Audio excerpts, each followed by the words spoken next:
West Tennessee, and it is time to jump back in the saddle after a couple of weeks away.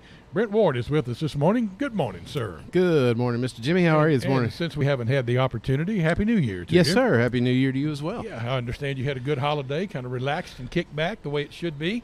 I did, yep. First time in a long, long time that I've been able to kind of do that and didn't feel like I was rushing around all over the place. Yeah, I know the feeling. Yeah. I know the feeling. We got family all over the place. It happens. Yeah, it does. Because my brother and his group, nieces and nephews and great nephews and all that stuff, they come up every year from Florida. Right. Because they've got other people here in town to see other than us, of course. But, we always make that connection. I think we had everybody included around 18 this 18, time. wow, Yeah. that's a big group. So we went out to a local establishment and ate way too much barbecue, and then went over to our house and had Christmas, and nice, good to see everybody. Yeah, my daughter had the flu, so going right up into Christmas, so she was on her like 5th day on Christmas morning, so she was, she'd go through those energy bursts where she was full of energy, and then she'd sack out for 3 hours. So and because of that, we didn't spend, and my dad had some issues, so we didn't spend a whole lot of time with my parents on that day. So we met up, just my brother and I and my 2 sons met up at my parents' house, left my daughter and my mother-in-law and my wife at the house, and we Facebooked them. With her being the flu, having the flu, I didn't want to bring her around my parents, and so anyways, it was just very relaxing. I got to put together a computer desk that my son got and a ping pong table that I gave the family, and played some ping pong, and it was a lot of fun. I got the first time I've been able to actually enjoy doing stuff on Christmas Day in a long time, so I really enjoyed it. Unfortunately, it can get out of hand. It can. I mean, as hectic as things are generally these days, sometimes it just doesn't slow down to the point where we want it to. No, it doesn't. And then if you have to go right back to work like I did the very next day, right after Christmas, my wife was off, but, so somebody could stay home with the kids. But I had to go back like the very next day, so I was trying to squeeze in as much as I could. Yeah, we got lucky. We didn't have the flu, and all 3 of us had flu shots, so I guess the flu shot is working for us at least. But we've been fighting what is affectionately known as the West Tennessee creeping crud. Yeah, I was just all the runny noses and coughing, and the cough just lingers forever. Somebody asked me at church yesterday, "Are you feeling better?" I said, "Yeah." I said, "I'm down to coughing only every 20 minutes rather than every 5 minutes." Yeah. So it's getting. In fact, today is the first day I've really felt pretty good. Yeah, you sound good. I feel better. I feel better. Yeah, it's that crud you're talking about. I think everybody has experienced that, and it just keeps circulating around, because I had it towards the tail end of last year, probably back in October, November. I got that where you can't stop coughing, and it's just you don't feel bad. It's just just annoying. Yeah, especially in a quiet place. Exactly. Yes. Yeah. Well, it's been a couple of weeks off, and it has. We missed you here on the show, but understand you're taking care of some other business that time of the year, as we all do. Yep. So we're back in the saddle this morning, and what are we going to talk about today? Well, we're just going to really talk about how real estate did at 2019 versus 2018, and where we're going to, hopefully, in the future. That's kind of always an important thing, and people want to know that. Now, keep in mind, I don't have a crystal ball, and I can't foresee exactly what's going to happen, but I just base that off of information that I find, that I read, and economic forecaster with the National Association Realtor. He's pretty good, and he's been doing this a long time, and he's featured on a lot of very prominent news shows. So I figure he's pretty good at this. He ought to know what he's doing. He ought to know what he's doing. Yep. That's why he gets the big money. That's why he gets the big money. That's exactly right. So, anyways, but 2019, as far as real estate goes, was really another really good year going into. Since I don't actually list and sell anymore, I just have to go off what I hear other people talk about, and I look at the numbers and I see how busy people are, and I noticed that there was a lot of busy people, a lot of busy realtors last year, and just the amount of business and people talking about, and the deals and the phone calls I was getting, where things might go sideways or they got questions, so I figured it was going to end up being a pretty good year, and the numbers proved that I was right. It was a pretty good year. Yeah, I would think. Of course, I got out of the related business that I was in October. Right. But 9 months last year, we were pretty busy, because we were generally on the commercial side of things, and some of the oddball things rather than houses. But And just driving around still, I guess it's old habits that die hard. I still watch the signs coming and going. Going to see how quick things are moving. I didn't look at the commercial side of it because so much of the commercial doesn't necessarily make it into our MLS. We have a lot of commercial in our MLS, but so much of that is handled outside. And but just from what I've seen, or there again heard from other agents, even commercial was actually a pretty good year last year. Yeah, it looked like it. There's a lot of construction out north of town, and things are still good. It amazes me these new areas begin to develop, and you can watch their progress over the years. And all of these small businesses, and we talked with Joel Newman and Will tomorrow morning about small businesses being the backbone of most economies. And where do they come from? Where do these ideas come? Why can't I have one of those ideas? Yeah, I think about that all the time. I think about all the ideas I've seen that have come into play throughout my lifetime, and I was like, man, I thought of that. Of course, I've been told I say that way too often, so I really try to cut back on that. But, that's somebody somewhere has this great idea on how to do something, and I give these people credit. If you can get out there and you can do it and be successful at it, I think it's great. But somebody somewhere has come up with something, or they've experienced something somewhere and they thought, hey, I could do that better. Oh yeah. Or it's just like one of the local businesses here, I won't say who, but I've talked to the owner, and it's an idea that he took from another area out in California that he's run with. It's not exactly the same, but it's pretty close. Yeah. And it's been great for him. Well, there's so many opportunities now online for small businesses. There's one that's advertising on television now that I never would have thought of it, but it makes sense, especially in a larger area. Around here, we pretty well can take care of business, or we can ask somebody to help us out if we need a little help. But this one is an online dog sitting service. I don't know if you've seen that or not. I have not seen that. But no. The girl gets a text and says Rover's coming over, and all this stuff, and it shows her getting the house ready and getting the dog bed ready and putting the bone on the pillow and all this stuff. Wow. And and that is apparently is a thriving online business where you can get somebody to take your dog while you're gone. You actually hit on something which was really important. It's about the size of the location where you're trying to do this, because I travel a lot, and I go to all these different cities, and typically we're in a much larger city naturally. Sure. For the conventions and stuff I go to. And it's just amazing watching their local TV and the amount of stuff that they advertise that they have in these larger cities that would never work here. We just don't have the population for it, Yeah.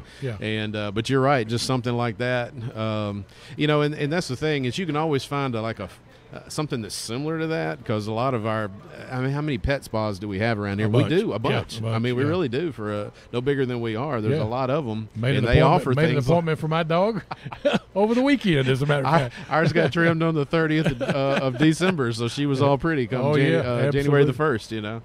And but somebody somewhere just sits around and they think, this would be a great idea. I bet I can make some money with this, and that's what it all boils down to. And they do. Those are the ones that fall in the entrepreneur category. Exactly. That's exactly what they do, and my hats go off to those, because you're right.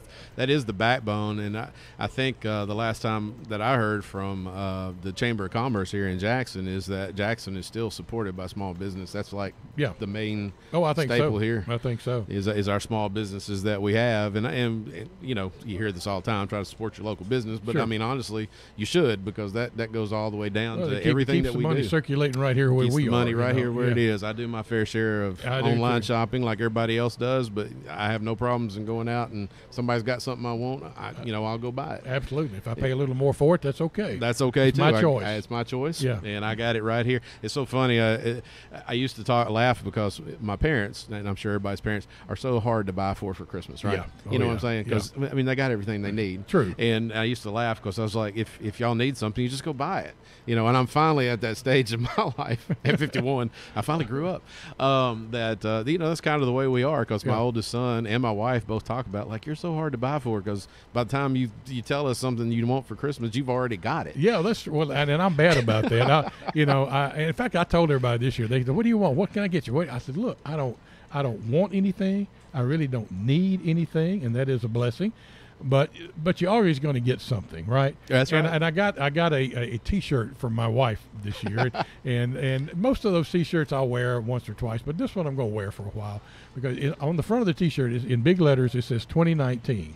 Okay. Then under that, in big red letters, it says retired. And then under that, it said, it is no longer my problem. Yeah, okay. I can see where you want to wear that T-shirt I'll wear that frequently. one, Yeah, that makes perfect sense on that one. Oh, yeah. Yeah, I got an interesting gift that was a complete surprise. But when I was a kid, we're way off topic, but we did Oh, this. that's all right. We'll get back. Yeah, the stats won't take me very long. Yeah, when I was a kid, something I always wanted, and of course, my dad worked for JCPenney's when I was growing up. So naturally, a JCPenney Christmas toy catalog came home all the time. I mean, that was, you remember that in Sears? I do, Sears. That was the two main catalogs, especially at Christmas time. And I always wanted one of those football games, you know, the ones that vibrate. The vibrate? Oh, yeah. I always wanted one of those. And sorry, Pop, but I could never convince my dad to get me one of those. And I always wanted one. Well, my oldest son tracked one down, and he bought me one of those for Christmas. And so not Christmas Day, but the day after Christmas, we hooked it all up and got all the players out and put the little numbers on the back of them, and we sat there and we played with it. Me and both my sons sat in there and we played football game for about an hour and 30 minutes. Yeah. You know, and it's cheesy as all get out the way it works, but it was just because it just vibrates. I mean, that's all it is. You have no control over what those players whatsoever. are doing, but you sit there for hours and watch them vibrate. Well, it's so funny. Of course, they have actually improved on the game. Oh, have they? They have. They actually have these little plastic things that you snap onto the bottom. They call cleats. And the direction you turn them has to do whether or not they'll go faster, they'll back up or go forward or do a circle. Oh, man. And so you can control. So the first two times we played it, in my, quote, running back, and you can't see me at home, I'm doing air quotes, he went forward, like just shot through the line and went forward, and we were just like, this is amazing. But then after that, he never did it again. So I never scored a touchdown. He kept running to the sidelines. Do they still have the little tiny felt footballs?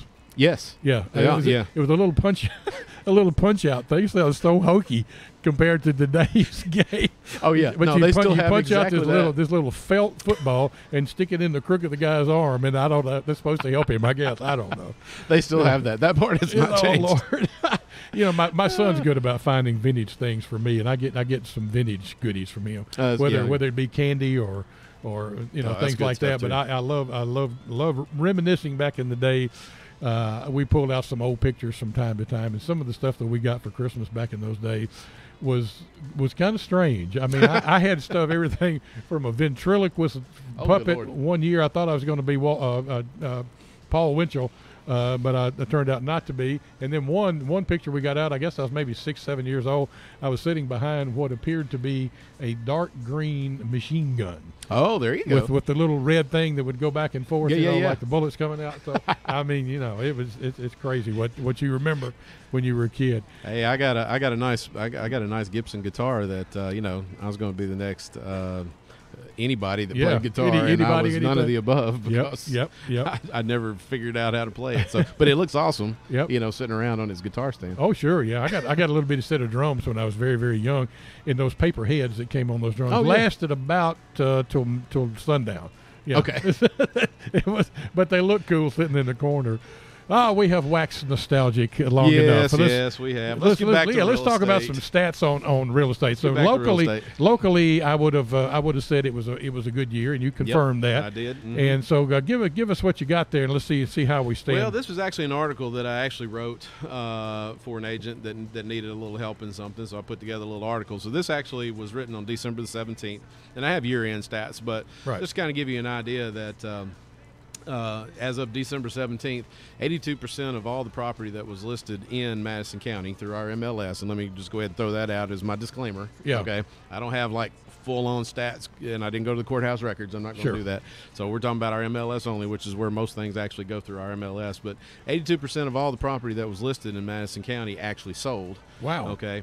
And they garnered 97.63% of the asking price. That's unreal. So that's pretty good right there. Yeah. But that all has to do with the fact that we are in a seller's market. These stools are driving me crazy, by the way. I just want to point that out because this joker's just beeping and squawking and squeaking, and I feel like I'm in a jalopy up here.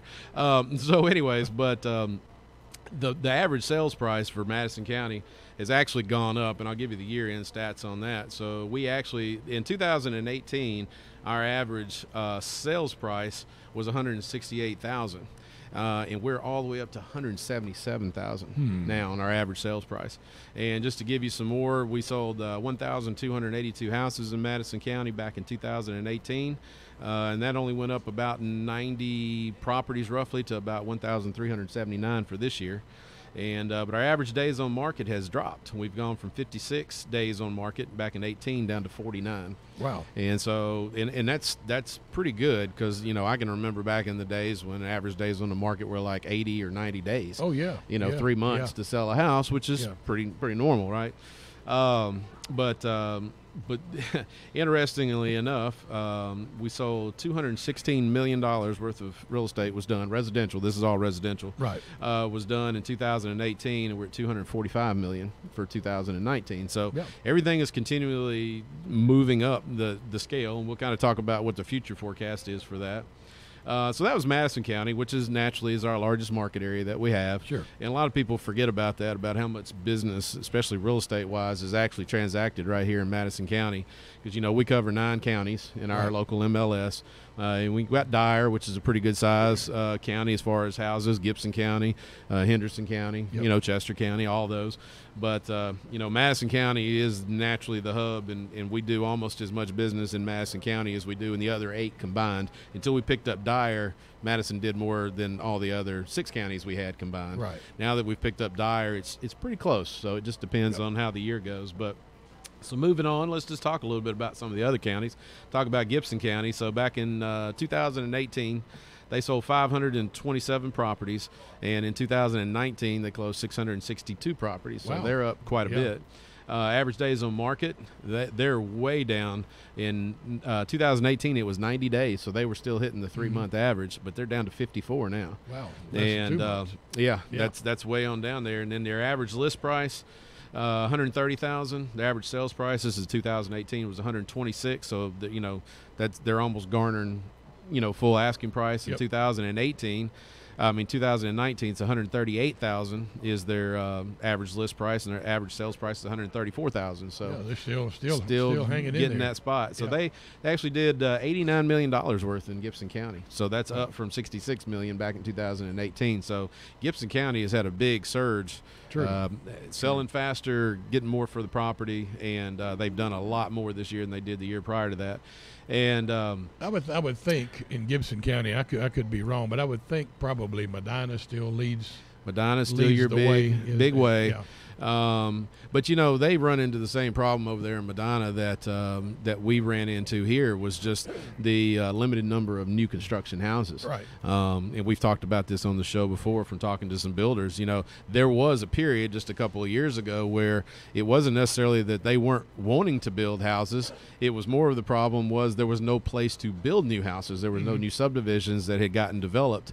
And if you'll remember the tail end of 2018, like the last month or two, and then rolling into 2019, it was wet. Like it rained all the time. Like it is now. Yeah, kind of like it is now. And, so the development process just came to a screeching halt. Sure. You can't develop if the ground's nothing but a mud pit. No, it's hard to dig mud. It's hard to go. So even though you got these projected dates that this subdivision is supposed to be up and running, one of the ones that's finally up and running, they're finally starting to build, which is out on the end of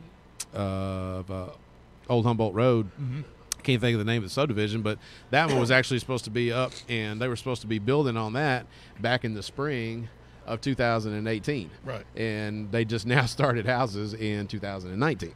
Wow. In the summer of 2019. So you can see that they're a little bit behind on their developing, but it's that way everywhere. But then these smaller counties, they just don't have the builders like we do here. True. And so when you go into Chester County or Henderson County or Gibson County or any of these others, even Dyer County for that matter, they got new homes, but they just don't have the number of new homes that we have here. And which is weird because Madison County has such stringent building codes compared to some of these other That's counties. These other builders that build in these other counties, they would never think about building a house here. Yeah, they're just well, not it'd be a whole new learning curve. For it a lot would of be, them, and they're just like, we're not dealing with Yeah. that. So that's a I'm making whole a good other living. ball game. I could do a whole radio show on that one. Yep. So anyways, but moving on, we'll get back on track so I don't get sidetracked again. So Dyer County, one of our other larger market areas, so they sold 276 houses back in 2018, and they're up to 310 for 2019. Average days on market actually is backwards for them. They were 70 average days on market in 18, and now they're up to 83 at the tail end 2019. But the average list price and sales price did jump up almost $10,000. So the average sold price went from 131 up to 142. Right. And they did a total of $44 million this past year, 2019, which is up from $36 million in 2018. And you know what's funny is I can remember, this is way back even before I got out of listing and selling, talking to agents that lived in Chester County, and they were talking about back then, they take people out to show them houses, and we'll say the $125,000 range, somewhere in that. Right. They go out and look at 3 houses, and you know their buyers will be like, okay, great, what are we going to look at tomorrow? And they're like, there is nothing else to look at. That's it. You've seen it. Yeah. You've seen it. That's what you've got to choose from if you want to live here. Yep. So, and that just has carried on, and that really hasn't changed a whole lot, Right. you know, over the last 6 years or so. Right. You know, but the number of houses, I think people are starting to kind of relax a little bit, and they are trying to move, you know. And if you've got a property you're thinking about selling, well, you're never going to get more probably for it than you're going to get now. That's true. You know, and true. So if you're ever thinking about selling, now keep in mind, you might want to see if there's anything out there you want to move to, because I've talked about this before. My wife and I have talked about it every year. We're finally done because we've done a lot of work to our house this year. We're not going anywhere, but up until this year, we've talked every year about, let's sell. We can get a good for our house, get a good price for our house. Then we go out there and look, and I'm like, I can't find any else place I want to live. I can't replace it for the same money. For the same amount of money, and I want to stay in the area of town where I'm at, and you know, so we're like, well, we'll just stay where we are. Yeah. And this year, like I said, we refinanced this year. We fenced in the backyard, put a new roof on. We're doing all kinds of stuff to the house, a little bit at a time. We're planning on getting it painted this year, doing shutters, all kinds of stuff, because we've just decided to stay where we are. Yeah, you know? well, you know, we've done that too over the 15, 16 years we've been in our house. We've done a little something to it to hopefully decrease the effective age of the house and make it a little more sellable should we ever want to sell. But we're in the same boat. You know, we like where we are. It's functional for us, and we're not going anywhere. That's right. And that's one of the things when you're thinking about moving, you need to take all that stuff into consideration. You remember that, what was the name of that show on HGTV? It was really popular there. It's Love It or List It, I think was the name of it, where they'd come in and fix up the house you currently lived in, but then the lady would take you out, or the guy would take you out and try to find another house that you would rather buy versus the one that they're trying to fix it up. And I mean, it's funny. It's a quirky little show, but that's really something you have to stop and take into consideration is, do you want a new house note? Do you want to do that, or can you fix up the one you're currently in and stay where you are and increase the value of it? So maybe you might want to sell 5 years from now. Yeah, I'm just this kind of came to mind.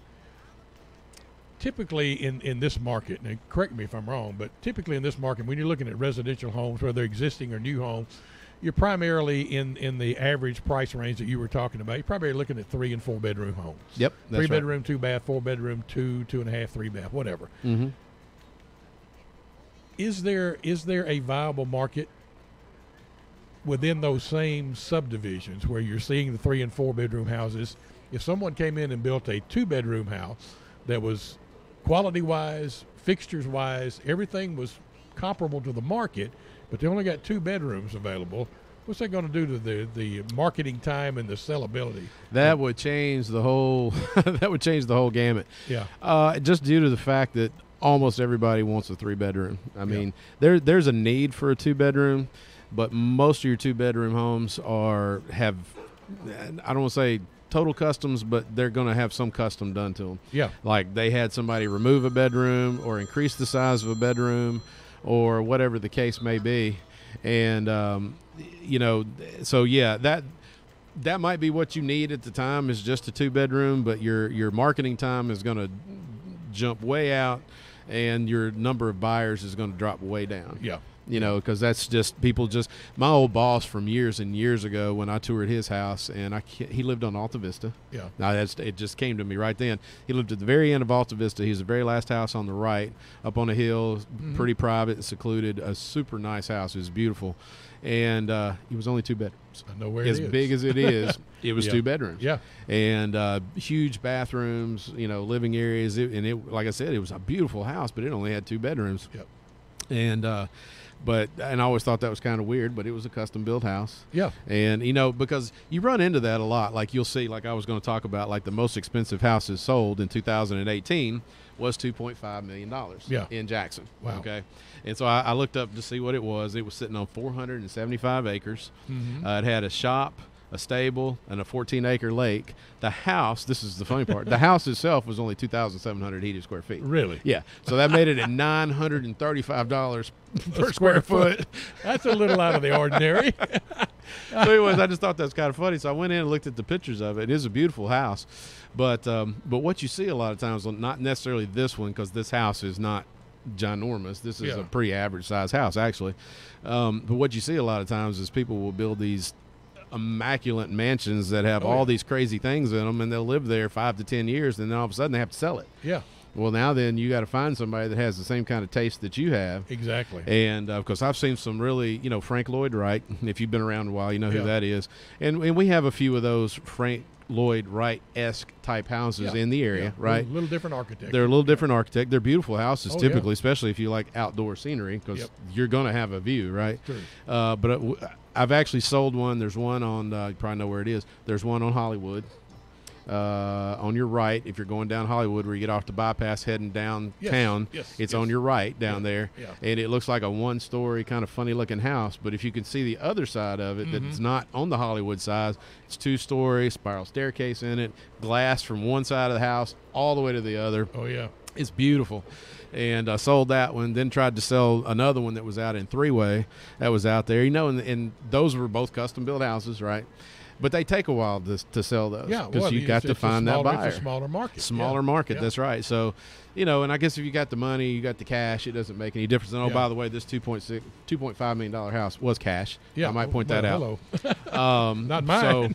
So I thought, you know, well, let me go in and see what the highest price house that sold in 2019 was. Well, it was $2.6 million. Okay, that's pretty close. The same house resold.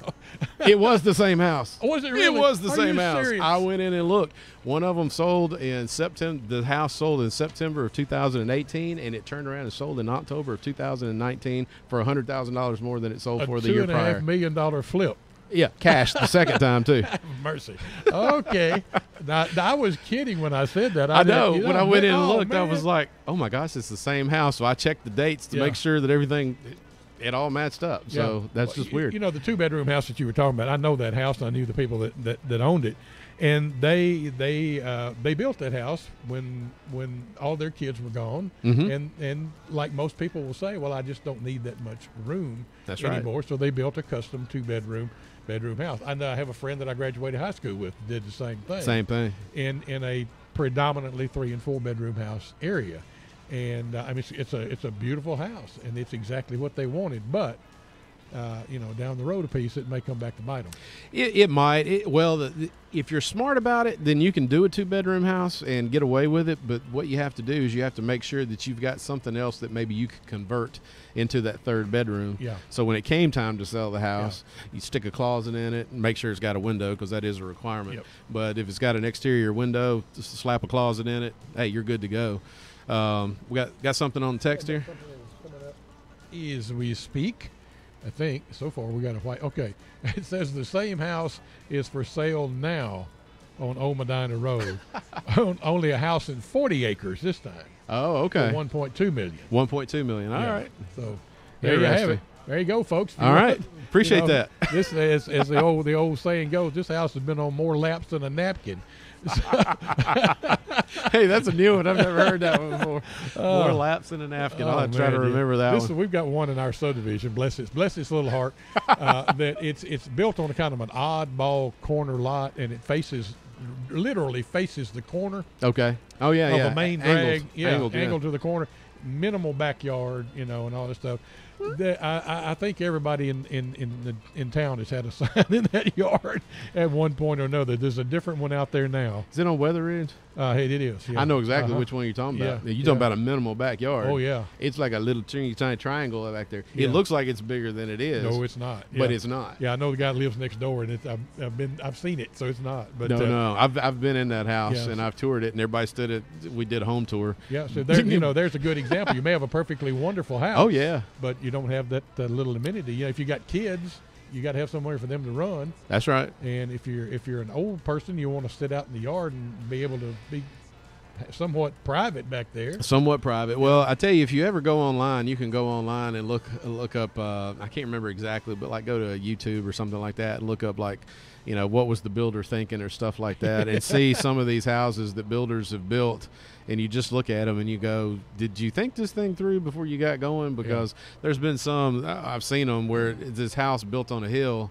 and it's like 5 feet from the road, and the driveway is up a 8 foot incline. Exactly. Like, who can go up that? Nobody's going to go up there. It's got a garage, but you can't get to it. You can't get to it.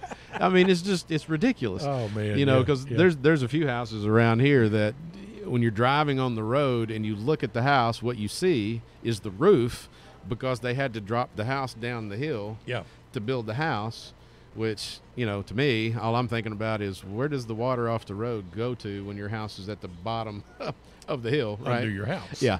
And so, won't say where, but, it's just stuff like that. But anyways, off subject. But, that's pretty good. But that's interesting that house is back on the market again. I haven't been in that area yet, but I will when I start taking my son back to school. Yep. So I'll be looking for that sign when I out there and drive through. See. Absolutely. Yeah, when I drive through. So Absolutely. I think we got some sponsors here, if I'm not mistaken. We just need to remind everybody, CWTAR, the Central West Tennessee Association of Realtors, is the presenting agent for this show. Brent Ward, our host, but it's sponsored by 3 great sponsors and folks who have a vested interest in the real estate business. Number one is Leaders Mortgage Services. They provide the mortgage loan for you to buy that house. And as we've talked more times than not, the mortgage selection process is not as easy as it used to be. There are a lot of availabilities out there, a lot of ways for you to get the best bang for your buck as far as a mortgage is concerned. You need to talk to someone who knows that market and who can look at the figures, tell you how much house you're able to buy, and then put a mortgage together to fit your needs. And that's the folks at Leaders Mortgage Services. 215-6678. Once you get it, you got to insure it. Angie Hooten Hughes, the Allstate agent in this market, can put that together for you. Not only your homeowner's insurance, your liability insurance, but your automobile and anything else that you could think of, life insurance. Package that all together, save yourself some headaches, save yourself some money with Angie Hooten Hughes and Allstate Insurance. 668-1990 is the local number there. And you're going to need an attorney to put all this stuff together and make sure that all of the I's are dotted and the T's are crossed. That would be Bird and Bird attorneys in business in this market since 1985. Real estate or commercial, title searches, insurance, foreclosures, so that come to that. Commercial leases and contracts, all personally supervised by Charles Bird Sr., and they do it right each and every time. They want to make sure that when you put your name on the line, there are no problems creeping up down the road. Bird and Bird, 424-7188. All right, cool. Enjoy our sponsors. We appreciate all their hard work and energy into this. And I know we're getting close to the end of our time, so just a couple of things. So as far as future, going into 2020, they're forecasting probably to see another it's going to continue to be a good year going into 2020. But understand that the election is going to determine what takes place after the election is over. True. And it doesn't matter. There's going to be some form of change that they've pretty much estimated. There's going to be a change in real estate after the election. It just depends on what the change is going to be, depends on who ends up in office. Oh, yeah, absolutely. And that's, they said that's just the way it's been. It's been good because they're just kind of waiting until the election. And it doesn't matter even if Trump stays, there'll still be a change, but it might not be as drastic. Whereas if Trump comes out and somebody else comes in, then you're probably going to see a total change. Yeah, so just be careful with that. And I'll just add in here real quick, if you need any more information about the local market, Madison County or any other counties that we cover out there, be sure you contact your local realtor and get numbers for yourself. Or you can always contact me at the association office. I'll be happy to give you numbers, but can't help you with the buying and the selling. So appreciate that. And I think with that, Jimmy, I think I'm done. Excellent. Good numbers and good conversation. And people out there, when you're ready to sell that house, it sounds like a great idea to stick a stick in the yard with a sign on it that says, call me. But don't do that. Don't do that. No, call a realtor, because there are lots of ins and outs that you do not know about probably, and you don't want to find them out in a negative way. So call someone who can help you from start to finish. You'll get a better return on your money. You'll get it done with a whole lot less headaches, and you'll be happy at the end of it, even though you may have to pay a commission to someone. That's the way they make their living, and that's okay too. That's right. Absolutely. Always good to see you. You too, Jimmy. Good to have you back, and we'll see you next Monday morning with I the will be Voice here. for Real Estate. My name is Dr. Delita Johnson.